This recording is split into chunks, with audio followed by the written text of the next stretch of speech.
If you want to speak better, write better, be more articulate, and build your vocabulary, then let's talk about how you can build a clear, confident, and compelling verbal brand. Grab your cup of tea and let's dive into it. I personally feel that your verbal brand is one of those elements that can often be overlooked when it comes to personal branding because it's sometimes not as exciting for a lot of people as the visual element of branding. But it is really important because the language that you choose shapes the way that people perceive you. So, in a sea of sameness, especially now with so many people communicating using AI generated content, this is what is going to help you to stand out. And this is just not in your writing. This is when you are engaging with people. This is when you are presenting. This is when you're writing your emails. Your verbal brand is leaving an impression in every interaction. So let's talk about how you can build a personal brand that is distinctly you and one that is aligned to the person that you are and also the person that you are becoming. My first tip is to read regularly. This is what I find is one of the most natural ways to be able to elevate your personal brand.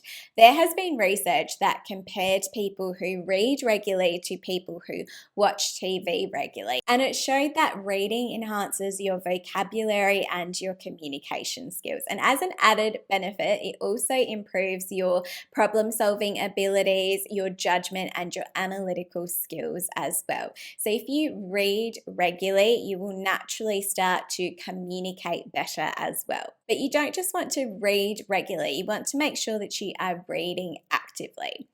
As much as I love reading, I'm very conscious of something that I learned in the learning pyramid, which showed that reading is actually a really passive learning activity.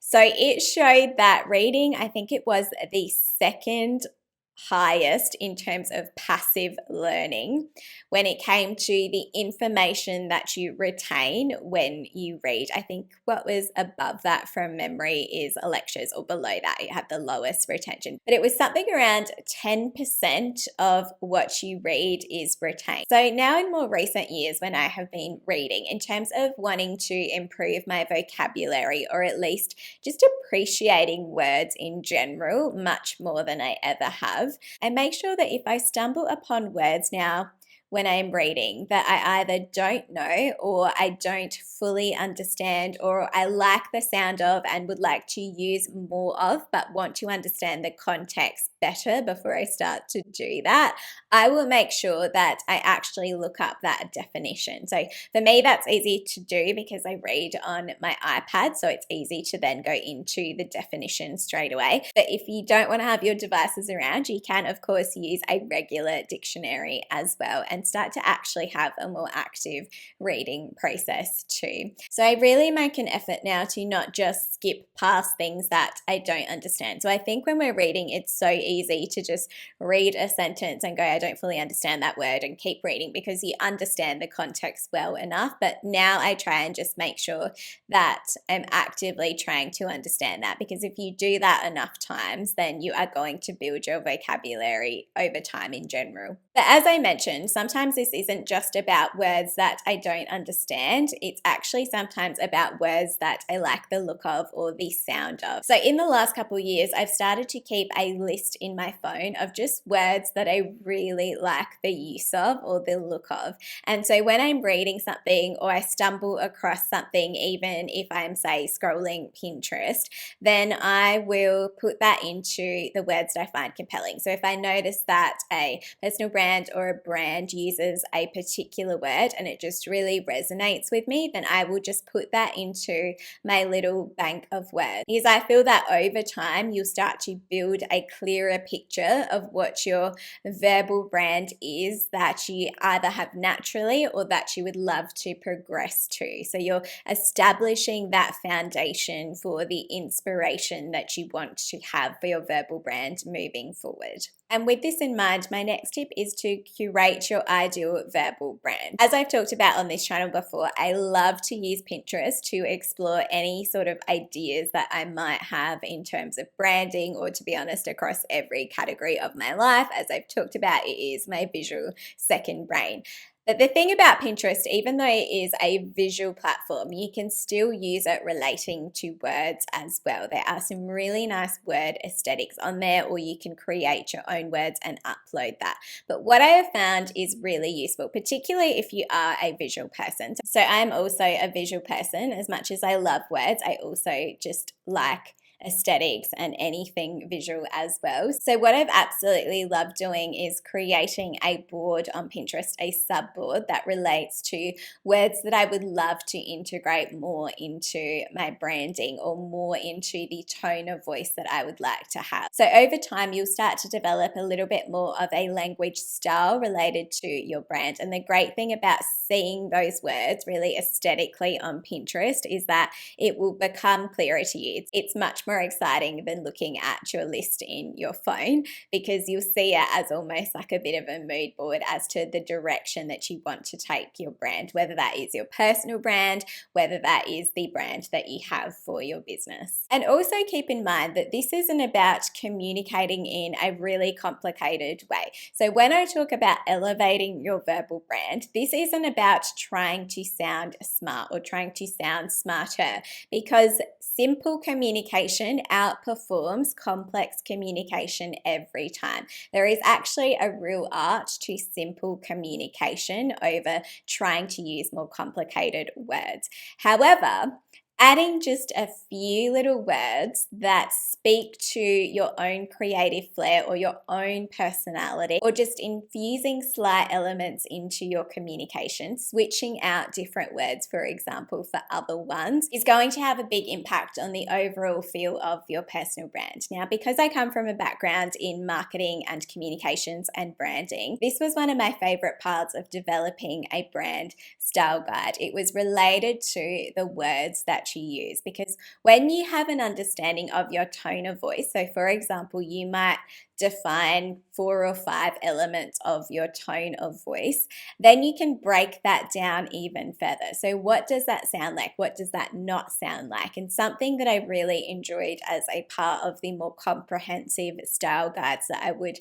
develop was switching out those words. So instead of saying this for a particular brand, these are the words that we would use instead. They're just those little changes that can make all the difference. So you can still communicate really simply, but you're infusing more of that personality into your communications. And when you think about this on a much bigger scale, this is, for example, why a brand like Coca-Cola can sound a particular way, and why a brand like Tiffany & Co, for example, can sound a particular way. It's because they're making intentional choices in the language that shapes their verbal identity. My next tip is to communicate with confidence. In the book, The Unfair Advantage, Ash Ali and Hassan Kubar say that your status is your professional brand. It is how others see you. It is your social standing, your appearance, gender, age, how you dress, stand, and talk. It's also your perceived credibility. And this sentiment about credibility is actually backed by research as well.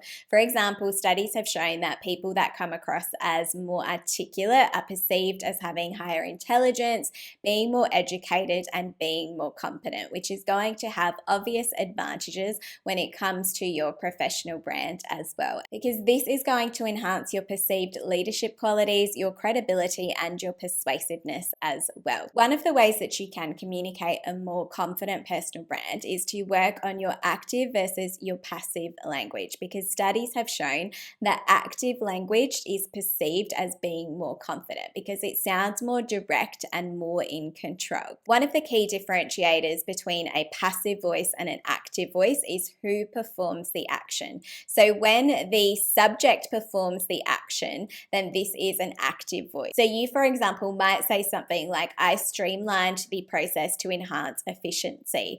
This is unlike a passive voice where the object of the action becomes the subject. So, for example, this might in a passive voice sound like the process was streamlined to enhance efficiency. Now, if you're not confident about an active versus a passive voice, then try and use any tools that can support you in this. So, you might use something like ChatGPT and ask it if this is in a passive or an active voice. But the tool that I have found really helpful is the Hemingway editor app, which I have mentioned on this channel before. It's completely free and it's super fast to use as well. What I love about it is that you just need to jump straight into its home page and copy and paste your text into it, and it has all of this really simple but really effective highlighting. And one of the categories in that is that it will show you in a particular color where your voice sounds weak, so where your voice is coming across as passive, so you can address some of those issues. I've actually also done a whole other episode on how you can communicate more confidence in your writing. So if you're interested in specifically diving into the writing element of your communication, then make sure you check out that episode as well. And my next tip is to communicate like a CEO. Now, I've worked directly with CEOs for my entire career. So for 15 plus years, I have been working and communicating with them really closely. And what I have found is that they all have similar themes in their communication style. And it's made me realize that that has been a real contributing factor to how they were able to get to the positions that they have, or how they have been able to stay in the positions that they've had. It's helped them to rise to the top and actually stay there as well. Being able to communicate clearly is one of the most important aspects of leadership. So I've taken note of the styles that I've noticed come through across all of the most effective leaders. And one of the main elements that I've noticed is that they communicate with cut-through clarity and conciseness. And this is an art in itself, to be able to get your point across without sounding fluffy.